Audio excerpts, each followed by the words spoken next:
हाँ, आज हम तत्सम, तद्भव, देशज और विदेशज ये 4 प्रकार के जो शब्द है इसके ऊपर आलोचित करेंगे। पहले आते हैं तत्सम शब्द। तो तत्सम शब्दों के जो उदाहरण सब मिलाकर छांट कर लिखने बोले जाते हैं, तो बच्चा अक्सर गलत करते हैं, क्योंकि पर्टिकुलर अगर तत्सम, तद्भव, देशज, विदेशज इसके ऊपर अगर ठीक से अगर नहीं समझ पाए तो गलती होना ही स्वाभाविक है।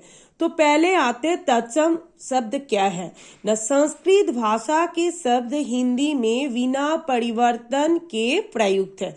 मतलब तत्सम शब्द पर्टिकुलर संस्कृति शब्द है, किसी से आया नहीं है। मूल शब्द संस्कृत शब्द है, जैसे अग्नि, चंद्र, अज्ञान, अंधकार, ये होगा तत्सम शब्द। तो तत्सम शब्द को और तद्भव शब्द ये हम लोग कैसे जानेंगे ना। तद्भव शब्द क्या है ना, जिनमें थोड़ा सा परिवर्तन करने में हिंदी में प्रयोग किया जाता है, जैसे अक्षर, आंख, ईंख। ये भी एक आसान तरीका है समझने में। जैसे तत्सम और तद्भव में स और स मतलब तालवश्य, तलव्य और दंतस, ये दोनों का प्रयोग होता है। जैसे तत्सम में अगर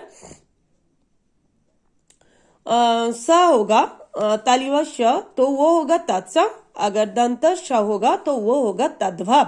जैसे सिर, तालिव्यस्य से सी हो गया तत्सम और दंतस से हो गया तद्भव।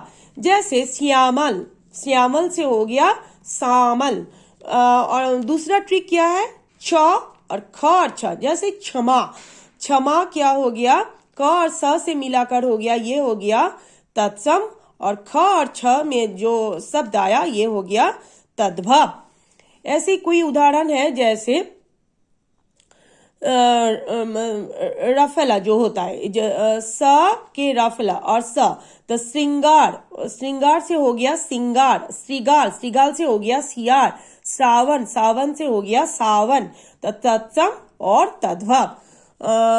फोर्थ ट्रिक क्या है ना, तत्सम शब्द में व होगा, वो मतलब तत्सम शब्द में वो होगा मतलब स, मतलब मूर्धन्य श। बांग्ला में हम लोग जो बोलते हैं तीनों प्रकार के स होता है, स, श और स। तो ये तीनों प्रकार के जो स होते हैं, जैसे काष्ठ, काष्ठ, ओष्ठ, ओष्ठ, ओष्ठ, ऐसे जो शब्द होगा वो होगा तत्सम शब्द।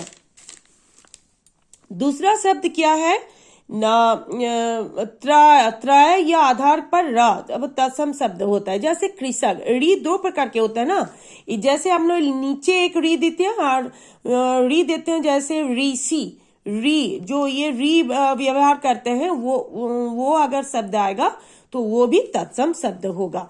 तो तत्सम और तद्भव क्या होगा, वो शब्द में जो होगा वो होगा, दो प्रकार के हम लोगों के व होते हैं, एक व और ब। बांग्ला में हम लोग को होते हैं वर्गीय व और व। तो ये दोनों प्रकार के जो ब होते हैं हिंदी और संस्कृत में व्यवहार होते हैं, लेकिन बांग्ला में एक ही प्रकार के व का यूज होते हैं। तो व और ब में जो होता है, देखिए वानर से हो गया वंदर, विवाह से हो गया विवाह, वार्ता से हो गया बात, ये हो गया तत्सम से तद्भव शब्द। ऐसी प्रकार देशज, देशज मतलब देसी शब्द में जो जन्म हुआ है वो हो गया देसी शब्द। और विदेशी शब्द मतलब पर्टिकुलर विदेशी शब्द को हम लोग लिखने से ही पता चलता है, इंग्लिश का थोड़ा वर्ड होता है, जैसे हॉस्पिटल, स्कूल, पेन, ये अक्षर हम लोगों को एग्जाम्पल होते हैं। तो देखिए, हम आप लोग प्लीज स्क्रीनशॉट ले लीजिए और कॉपी में फटाफट लिख लीजिए, ठीक है। अगर इसी में कोई समझने में अगर कोई दिक्कत हो तो हमें प्लीज कमेंट करके बताइए।